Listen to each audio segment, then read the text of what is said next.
So, ayun nga pala mga malab, no? Ipagpatuloy ko nga pala. Kaya nga pala ako umupo habang nakikipag-engage ako. May itatanong ako. Sana sa makakapanood nito, no, masagot niyo ko. Kung ano kaya ang posibleng dahilan at zero earning tayo. Kahit may ano naman siya, minsan, nakikita ko naman kasi siya na may views naman akong kaunti. Dapat, di ba, kahit papano may 0.1 siya. Kasi lumabas naman siya ng 1K. Pero wala talaga.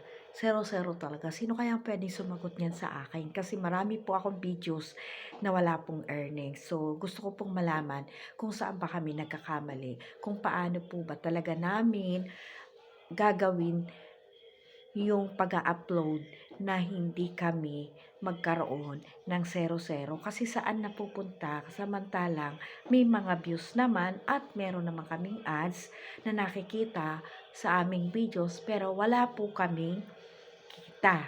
O ayan, sa mga kasamahan ko na nag-i-aim na magkaroon ng ads on Reels.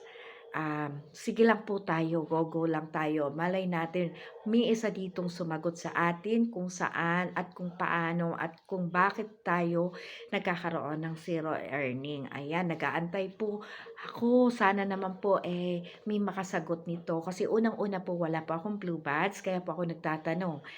Hindi po ako makadirekta kay Mita at medyo mahina po ako sa pagkutingting dahil hindi naman po tayo talaga certified vlogger or isang magaling na vlogger.